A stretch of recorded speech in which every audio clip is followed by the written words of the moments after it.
শুরু করছি আজকের গল্প শীর্ষেন্দু মুখোপাধ্যায়ের লেখা কেনারাম। গিরিজাবাবু নাকি? যে আজ্ঞে, আমি গিরিজা পুততুণ্ডই বটে। তা আপনি? আমাকে চিনবেন না, আমার নাম করালি ঘোষ। ভীমপুরে 7 পুরুষের বাস। ও, তা ভালো কথা। এখানে কি কাজে আগমন? কাজে তেমন কিছু নয়, গরু খুঁজতে বেরিয়েছি। গরু খুঁজতে এত দূর? ভীমপুর তো না হোক 14-15 মাইল দূর হবে। বাড়ির আশেপাশেই খুঁজে দেখুন, হারানো গরু পেয়ে যাবেন। গরু হারালে তো হারানো গরুর কথা ওঠে মশাই। আমার যে গরু হারায়নি। তাহলে যে বললেন গরু খুঁজতে বেরিয়েছেন? তা অবশ্যই ঠিক, গরু খুঁজতে বেরোনো বটে, তবে কি না সেটা হারানো গরু নয়। তবে কি গরু কিনতে বেরিয়েছেন নাকি? আগে না, আমাদের গোয়ালে 12টা গরু, গোশালায় আর তেমন জায়গাও নেই কিনা। গরু খোঁজা আমার একটা নেশা বলতে পারেন। গরু খোঁজার নেশা? এরকম তো কখনো শুনিনি মশাই। ওরকম নেশা আবার হয় নাকি? ঠিকই বলেছেন, গরু খোঁজার অভ্যাসকে ঠিক নেশাও বলা যায় না বটে। ভালো কথা, আপনি দেখছি আমার নাম জানেন, কিন্তু আমি তো তেমন কেষ্টু বিষ্টু মানুষ নই। নামটা জানলেন কি করে? ওই পুবের মাঠে একটা বেশ নধরকান্তি সাদা রঙের গরু দেখে লোকজনকে জিজ্ঞাসা করলাম গরুটা কার। তা একজন নস্কর বাবু বললেন গরুটা গিরিজা বাবুর। সঙ্গে এও বললেন, চামার মশাই চামার, 8টা গরু, দুবেলা না হোক 20 কিলো দুধ দিচ্ছে, তবু 25 টাকার 1 পয়সা কমে দুধ বিক্রি করবে না। বটে, নস্করের এত বড় সাহস! চেনেন নাকি নস্কর বাবুকে? কে না চেনে নচ্ছারটাকে। মোটে 8 সের করে দুধ নিত, তাও 3 মাসের টাকা বাকি। 6 মাস ঘুরে তাগাদার পর তাগাদা দিয়ে তবে 4 কিস্তিতে টাকা আদায় করা গেছে। ওর মুখ দেখলে পাপ হয়। তা হতে পারে, তবে কি না নস্করবাবু আমাকে বিশুর চায়ের দোকানে একবার চা খাইয়েছেন, সঙ্গে 2টো কুকিজ বিস্কুট। তাতে কি মাথা কিনে নিয়েছে নাকি? চা আর বিস্কুটেই কাত হয়ে পড়বেন না যেন। কেনারাম নস্কর অতি ধুরন্ধর লোক, মতলবের বাইরে 1 পয়সা খরচ করার পাত্র নয়। সেবার পাত্রপক্ষ ওর মেয়েকে দেখতে এসে ট্যারা বলেছিল বলে মিষ্টির প্লেট তুলে নিয়ে গিয়েছিল সামনে থেকে। এ তো মুখের গ্রাস কেড়ে নেওয়া। না, এ কাজটা কেনারাম নস্কর মোটেই ভালো করেননি। তা কেনারাম বাবুর মেয়ে সত্যি ট্যারা নাকি? ট্যারা বলতে ট্যারা, বেজায় ট্যারা মশাই। তার উপর বেটে কালো, দাঁত উঁচু, ওই কেনারামের মতোই চেহারা। বলেন কি মশাই, তাহলে কি আমি দিনে দুপুরে ভুল দেখলুম?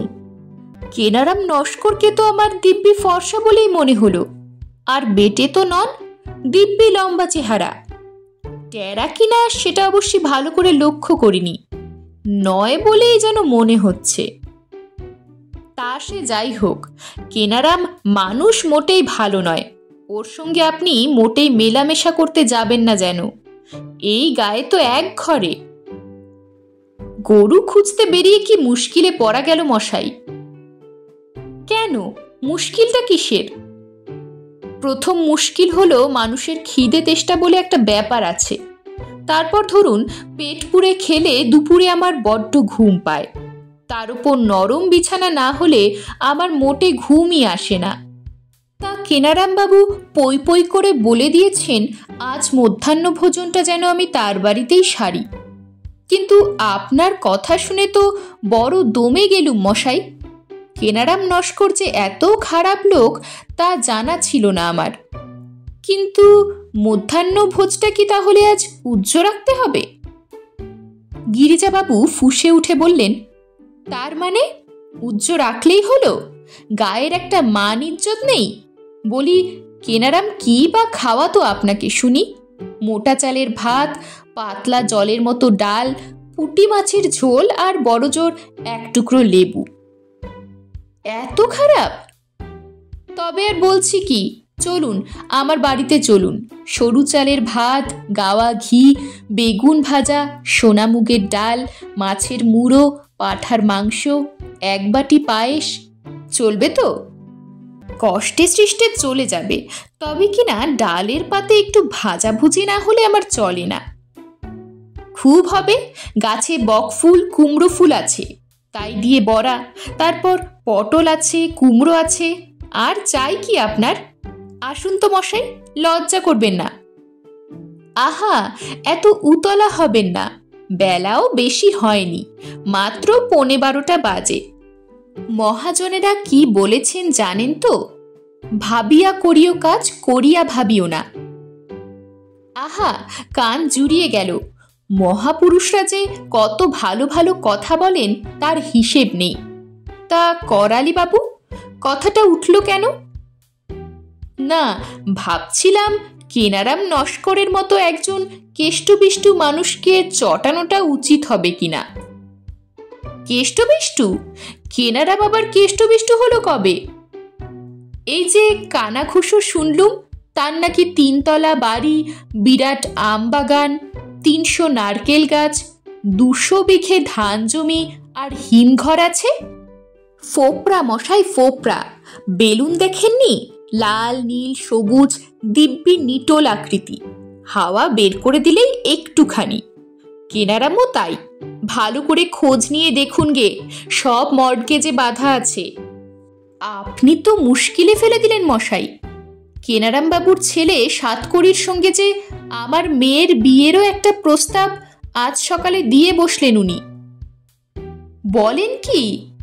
ওই গিরধরের ছেলের সঙ্গে মেয়ের বিয়ে দেবেন? মাথা খারাপ হলো নাকি আপনার? তার যে হাত পা বেঁধে মেয়েকে জলে ফেলে দিন, তাও ভালো। তবে তো চিন্তার কথা হলো মশাই। তা তো বটেই, ভালো করে চিন্তা করুন। তবে বলে রাখি, মেয়ের বিয়ে দিতে চাইলে আমারও উপযুক্ত পুত্র আছে, বিএ পাস, স্কুলের মাস্টার, দিব্যি কার্তিক ঠাকুরের মতো চেহারা। সে তো বুঝলুম, কিন্তু আরও একটু কথা আছে। কি বলুন তো? কেনারামবাবু বললেন 1 পয়সা পণ নেবেন না, দান সামগ্রী দিতে হবে না, শুধু শাখা সিঁদুর দিয়ে বিয়ে দিলেই চলবে। শুনে তো আমার চোখে জল এলো। এই কলিযুগেও এমন মানুষ আছে। আছে মশাই, আছে। কুমিরের চোখের জলকে বিশ্বাস করবেন না।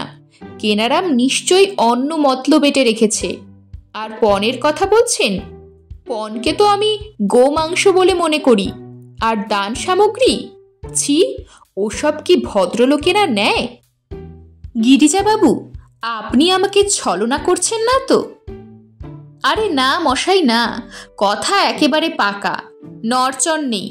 শুধু ওই কেনারামটার সঙ্গে মেলামেশা করবেন না যেন। আজ্ঞে, সে আর বলতে। চলুন মধ্যাহ্নভোজটা সেরেই ফেলি, বেলা অনেক হয়েছে। এরকমই আরও সব গল্প পেতে চ্যানেলটিকে সাবস্ক্রাইব করে দেবেন। আর গল্পটি যদি ভালো লেগে থাকে তাহলে লাইক, শেয়ার আর কমেন্ট করে দেবেন।